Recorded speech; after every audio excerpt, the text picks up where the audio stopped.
Dimensions of the Daf with Rabbi Mordechai Becher on JBS is made possible in part by the B.L. Manger Foundation in memory of Ben Manger.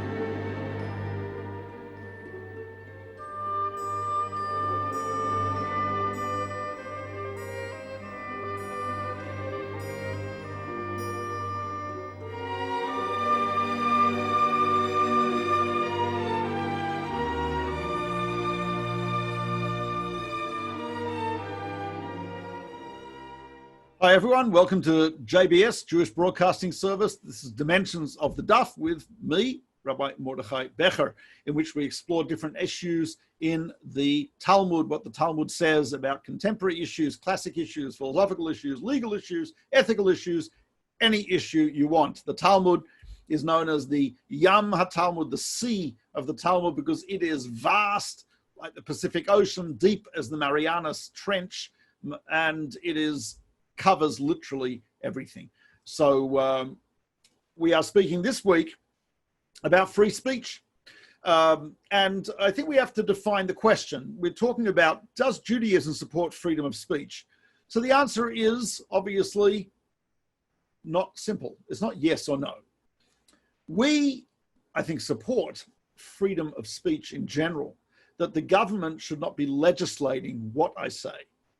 However, we don't believe that all speech is okay. A person needs to control themselves. A person needs to not legislate, but the person needs to be in control of what they say, how they say it, when they say it. The Mishnah says in Ethics of the Fathers that one of the best things, actually the best thing I have found is silence. Mark Twain used to say, we always regret what we say much more than what we don't say. The ability just to be quiet is an amazing ability, will probably save you from a lot of anger, will save you from a lot of angst, a lot of anxiety, and a lot of pain. But we are talking now about freedom of speech. And in general, if you see the first screen, I have here a quote from the American Commonwealth by James Bryce, very famous quote in which he says that public opinion is a sort of atmosphere, fresh, keen, and full of sunlight, like that of many American cities. And this sunlight kills many of those noxious germs which are hatched where politicians congregate. I love that expression.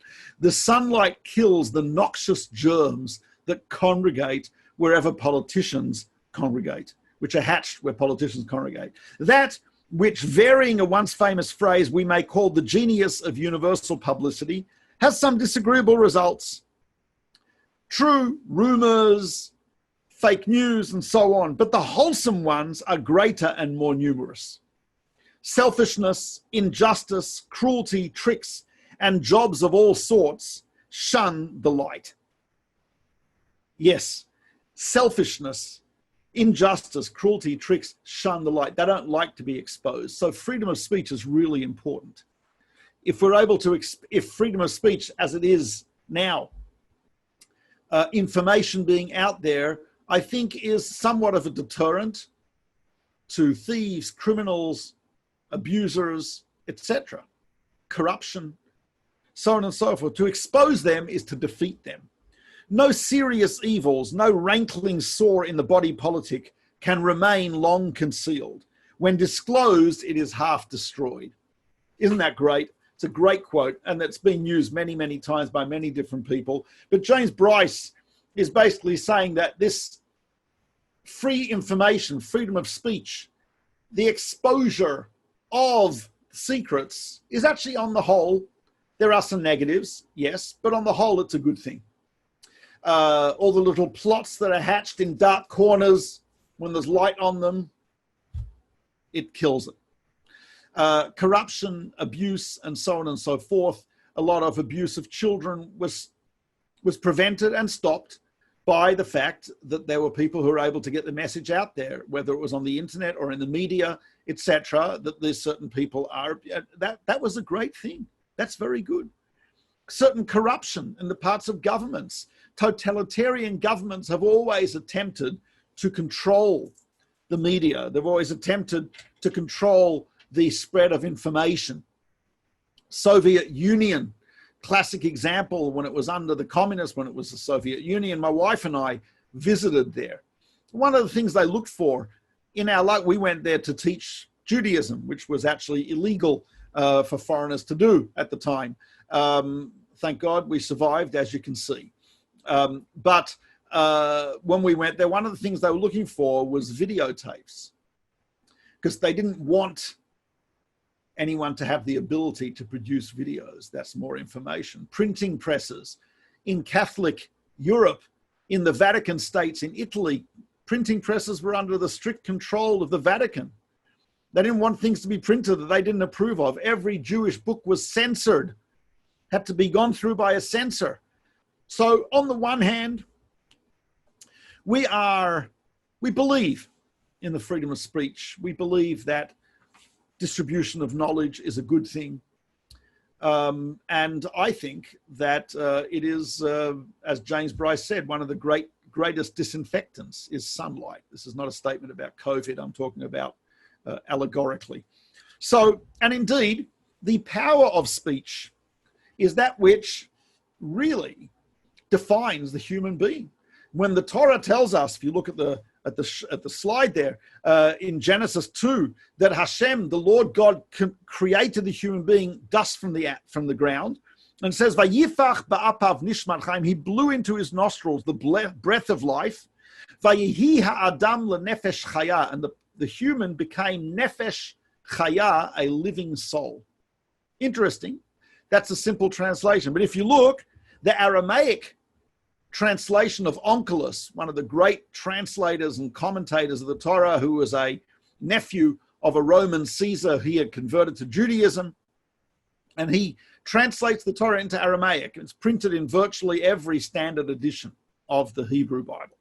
And he translates Nefesh Chaya, a living soul, he translates it as Ruach Mamalala, a speaking soul. He understands that the human being is unique in this ability to speak, convey wisdom, ethics, philosophy, emotion, ideas through the power of speech. Incredible. Some of our commentaries say that, there are three expressions for the soul in Hebrew: nefesh, ruach, neshama. Nefesh refers to the ability to movement, basic life force, action, movement. Neshama, soul, refers to the highest level, which is the area of thought. Ruach, speech. Ruach is the middle. It's the thing that joins together action and thought. It's a thing that joins together the body and the soul, and it's the ability to speak. Because speech is an action, yes, but it's an action that expresses thoughts. And it's amazing that I can take thoughts in my mind and convert them into sounds, and now those thoughts are there in your mind, something which is quite incredible. In fact, the Hebrew word for speech is dibur, ledaber, vayidaber. That is interestingly related to another Hebrew word, which is dabar, which means to conquer or to lead. So, because every time I speak, it's a bit of a conquest. What does that mean? I'm taking thoughts which are almost non-physical, ethereal, infinite things. I am forcing them into context, into language, into syntax, into grammar, into sentences. So it's an act of conquest of thought. We also believe that keeping things confidential, keeping things private, yes, freedom of speech, but we have to also have a respect for confidentiality. It is something which we have to have a respect for the human being's privacy and for things that wanted to remain as thoughts. So, for example, the most commonly repeated verse in the entire Torah is the following verse. Vayedaber Hashem me'oel moed lemor. God spoke to Moses to say. Here it's a slight variation of that. It's the same idea. God spoke to Moses, le'emor, to say. What is the meaning of the addition of that phrase, to say? God spoke to Moses. It could have just written, God spoke to Moses, and then told me what he said. Why does the Torah have to say the phrase, God spoke to Moses to say? So look what the Talmud says in Yoma 4b. The Talmud says this, Amar Rabbi Nasya Amar Rabba. Rabbi Nasya said in the name of Rabba, Minayin lo omer davar lechavero shuba bal yoma. How do I know that if someone tells you something, it's prohibited for you to relay that information forward? Ad sheyoim aloi leich emor, until he tells you it's okay. Shenema, as it says, vayedaber Hashem le'emor. God spoke to Moses to say. I'll just tell you what that says outside the text. What it's saying is the following. Someone tells me something. They tell me something in private. And what should be my default assumption? Should my default be that this is obviously public knowledge unless he tells me, Mordechai, that was confidential? In which case, the next 5 people I will tell them, by the way, that was confidential. Or is my default position that it is confidential until he says that it's not? My impression is that most of us probably think of things as not confidential unless the one who told me tells me, by the way, that was confidential. However, Jewish law says the exact opposite. Jewish law says that my default position is that it's confidential unless I'm told otherwise. So if someone says to me, Mordechai, by the way, I'm getting a new job, or I am moving out of town, etc., I am obligated to assume that information is confidential. And if I want to tell someone else, I've got to ask him, by the way, do you mind if I tell anyone that? But if I didn't ask him, automatically it's prohibited for me to convey that information further. That's quite interesting, because what that means is, yeah, there is freedom of speech, but I have to self-regulate. And to intrude on other people's privacy is not appropriate. Now, it could be with a politician or a public figure or leader where I said beforehand that exposure of things is appropriate. It is, I think, correct, meaning that by being a leader or a politician, to a certain degree, one has given up a certain amount of privacy. And certainly in matters pertaining to the public, matters pertaining to government and policy and so on, there is no privacy there. However, an individual, my freedom of speech does not apply to spreading information, even if it's true, about someone else, because that information and that privacy is his or hers. And the baseline assumption, the default position of Judaism is it's confidential unless I'm told otherwise. So that's a very interesting type of self-regulation. I have here a quote from the Talmudic Encyclopedia, which is actually quoted by Jeffrey Rosen, who's professor of law at University of Pennsylvania. He wrote a book about privacy, and it's called The Unwanted Gaze. And he quotes the Talmudic Encyclopedia on the front page. And this is what the quote says: even the smallest intrusion into private space by the unwanted gaze causes damage because the injury caused cannot be measured. So in other words, by exposing information about someone, by invading someone's privacy, I have caused damage. And it's one thing I break their window. That's something where you can figure out, you can estimate the cost of the damage. How much does it cost to replace the window? What was the inconvenience during that time? The heating bills went up, their air conditioning bills went up, whatever it is. I can calculate that.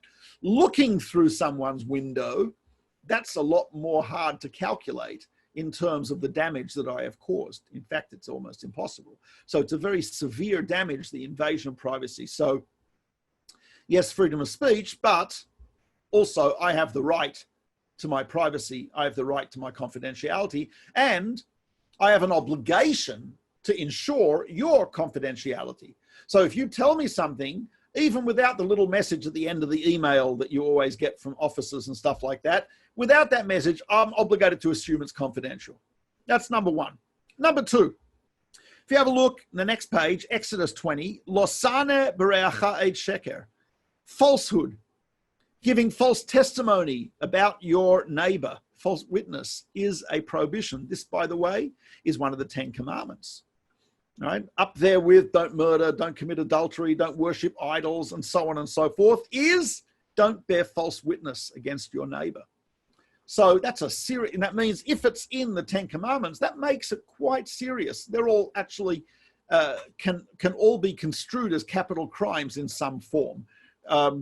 Versions of them. And so we understand that bearing false witness, very serious prohibition. And if you look in the next source, Exodus 23, there's something unique. It says, midvar sheker tirchak, which means distance yourself from falsehood. Commentaries point out this is the only commandment of 613 commandments where the Torah says distance yourself. It doesn't just say don't do it. It doesn't just say lo teshakru. It does say that in another place, lo teshakru, don't speak falsehood. But here it adds a warning to stay far away. Not just don't do it, but stay far away from it. That's very interesting. That tells me something about the prohibition. We'll talk more about that later. And of course, in Leviticus 19, lo tignovu, don't steal, v'lo techachashu, don't deny things which are true. V'lo teshakru ish b'amitor, do not lie to each other. There are many forms of lying. Lying in business, well, that really is basic theft. But there's other different types of deception which are also prohibited. I'll give you one or two examples of that. The Talmud says that I'm not allowed to give someone the impression that I'm doing them a favor when I'm actually not doing them a favor. For example, the Talmud says that, let's say I have a barrel of wine in my wine cellar. A guy comes to visit me. I say, oh, Bob, let's open the barrel. And now, opening a barrel of wine is a very great honor because the wine is going to go bad fairly quickly. And to drink a barrel of wine, even for me, is not so easy in a short time. Well, I guess under lockdown, I may have to revise that. But in general, it's not so easy to drink a whole barrel. So now he thinks that I've done a great honor because I've opened a barrel for my guest. Wow, he's impressed by that. Now, the truth is, unbeknown to him, I have actually sold the majority of this barrel to a bar. They're going to pick it up tomorrow, which means there is no risk to me whatsoever. Which means I haven't really done him any great favor because anyway, I was going to open the barrel. Anyway, most of it is sold. It's going to be out of the house by tomorrow. So what's the big deal? So in such a situation, I'm not allowed to give him the impression that I'm opening the barrel for him. It's a form of theft. It's not freedom of speech. It's a form of theft. What am I stealing? Rashi, the great commentator, in his commentary on the Talmud in the 7th chapter of Chulin, Rashi explains what I've stolen is gratitude. He feels grateful to me, a barrel full of gratitude. In fact, he should only be grateful for one glassful of gratitude. This prohibition is described as genevas das, theft of perception. Because what I've done is a person has a right to know the truth. I have an obligation to help a person know reality. And I think our speech has to be regulated in that way as well. I don't think the government, the government should regulate some of that. If it's dangerous, I make up a story about someone being a dangerous criminal and publicize his address. Obviously, I'm putting him in danger. That should be that's a crime, and I think it is a crime. Yelling fire in a crowded cinema, also, that is regulated because that is directly causing danger, damage to people. But in general, the idea of falsehood, that has to be self-regulated. Right? It's virtually impossible for the government to legislate such things. In our interactions, we're talking, we're schmoozing. So people often are just not careful about the truth. They're not careful about the story, not careful about this, not careful about that. Very problematic, very problematic. And freedom of speech doesn't allow me to lie according to the Torah. It does not allow me to distort the perception of the world that you should have to distort the truth. Now, interesting, if we look at the next page, next slide, it's mitzvah number 7. It's Sefer HaChinuch, the book of education, an anonymous work written in Barcelona around the 13th century, which goes through all 613 commandments of the Torah, explaining their ideas behind them, their legal parameters, their sources, etc. It was actually written by the author as a bar mitzvah present for his son. Quite an amazing thing. You write a book about all 630 commandments as a bar mitzvah present for your son. I think this is better than a cruise to Alaska, frankly. Anyway, so he writes there the following. He's talking about the prohibition against blessing God, which is actually a euphemism. It really means cursing. So he's talking about there's a biblical prohibition. You're not allowed to curse God. I think we all probably understand, whether you're religious or not, you probably understand that it's not appropriate, right? Cursing God. Now, but I want you to read carefully the words of the Sefer HaChinuch, this book. This is what he says. Of the roots of this commandment of blessing the name, meaning cursing, he says, it empties out the person from any good through his bad speech. All the glory of his soul becomes something destructive, and he is considered like an animal. Because the exact thing through which God separated him for the good, and with it he was created, i.e. the power of speech, and through that he is separated from the animals, now he uses that to dedicate himself to evil. He extracts himself completely from any parameters of knowledge and perception. He becomes like a disgusting, repulsive creature and lower than it. So the Torah warns us about this because God desires our good. If you read this, something is missing. Something major is missing from here. You know, we're talking about the prohibition against cursing God, cursing the name of God. What doesn't he mention here? God. The entire focus of this explanation is, look what you're doing to yourself. You, human, who's been endowed with the quality of speech, who's been elevated above the animal world with the quality of speech, you are taking that very quality of speech and you are misusing it. You are vacuuming, so to speak, out of yourself all of your dignity, all of your honor, all of your greatness. Fascinating is the Sefer HaChinuch is saying the problem that is happening here is not so much what you're doing to God, because you're not really doing anything to God. You can't hurt him. You can't damage him. He's infinite. He's all powerful. He's beyond us. Who is being damaged by this type of speech? You are. And this is an amazing insight, because what he's saying is when we speak, one of the first questions we have to ask ourselves before we say anything is this in keeping with the dignity of the human being? Is this in keeping with the dignity of the soul? Is this something which elevates? Is this something which exemplifies me as a human? Or is this something which degrades? Is this something which is simply not dignified? I think you'll probably find that a lot of things people say, they should self-censor. No one else should, but they should. I mean, think about it. How many YouTube videos that are dignified will go viral? Yeah, probably about 3, maybe. I have not watched all of YouTube. I've tried, but I have not watched all of YouTube. But I mean, seriously, dignified speech, dignified behavior probably doesn't get a lot of hits.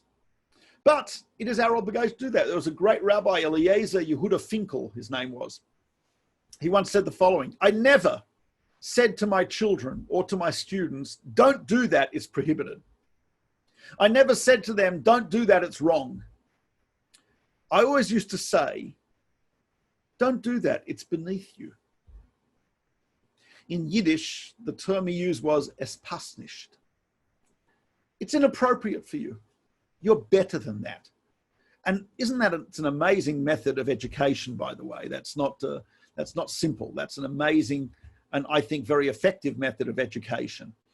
He had a great track record. He produced many, many great people at his yeshiva, and his children were great people. And he did that through encouraging a sense of dignity and honor. There was a Rabbi, Reb Zrachia Halevi, who once put it this way. He said, one of the names for the soul is kavod, honor. That is actually the name of the soul. And it's something which is a fascinating insight, because the soul has its source in the glory of God, and the soul represents that. So we have a feeling of dignity. Some people, you could probably educate it out of yourself, or it could be corrupted out of you, but it is part of the human being. And that's one of the questions we ask ourselves. Yes, freedom of speech, but freedom of speech doesn't mean that I am free to say anything.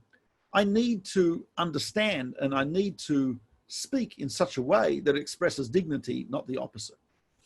And so I would like to say that, yeah, Judaism is all for the freedom of speech from the perspective of the government should not be legislating what I say, that it's important to be able to shine the sunlight of free speech on what's happening in the dark corners of politics for corrupt people, abusers, violators of the law, etc. That's a great thing to have, that type of free press and that type of freedom of speech. But every one of us is also obligated to be self-regulating in what we say and how we say it. We have to try to preserve the confidentiality of our fellow person. They have to obligated to observe and be cognizant of our confidentiality. We are not allowed to spread falsehood and rumors. The Torah says, distance yourself from lie. Don't just not lie, but distance yourself from a lie. The Torah does not allow us to give a false impression, even if I haven't actually caused damage. I'm giving someone a present, but giving him the impression that it's worth more than it really is. It's a problem. So there's a lot of self-regulation involved, lots expected of us. I think one of the, I'd say there are two major criteria. I've got to correct myself, three major criteria. Is this going to hurt someone or help someone? What I'm saying, is it going to hurt or help someone? Obviously, there are times the person says, listen, I'm going to be renting an apartment. I'm rooming with so-and-so. I happen to know that so-and-so killed his last roommate. I should probably say something. Should definitely say something, right? So this speech is going to help. It's not going to hurt. So is the speech going to help or hurt? Number one. Number two, is it true or false? Do I know this is true? I should probably check it out. Don't just spread stuff. If it's not true, it's not true. Check it out. Distance yourself from falsehood. And number three, dignity. And I think this might be even one of the most important because it covers all the rest. Is this that I'm about to say, is this speech, is this something which is an expression of my dignity? Or is it something which is the opposite of human dignity? Is this something which expresses the honor of the soul, or something which degrades the soul? That is the question we have to ask ourselves. Once we've asked ourselves those questions, then we are free to speak. Thank you very much for watching. This is Mordechai Becher with Dimensions of the Daf and the Jewish Broadcasting Service. If you'd like to get my book, it's available on Amazon and other booksellers, Gateway to Judaism. Thank you for watching. Have a wonderful rest of the day, rest of the week. And this is Mordechai Becher signing off. God willing, I'll see you next time. In the meantime, stay safe, stay sane.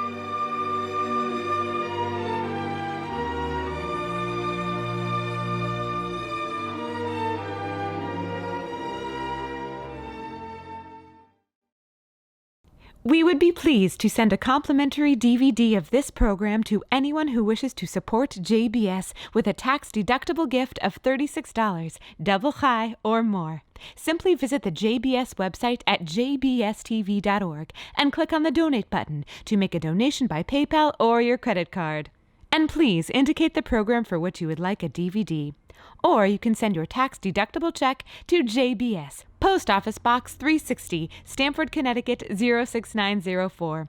Or you can call the JBS Pledge Line at 833-MY-JBS-TV. That's 833-695-2788. And again, please remember to indicate which program you would like to receive with our compliments. We thank you for your kind support.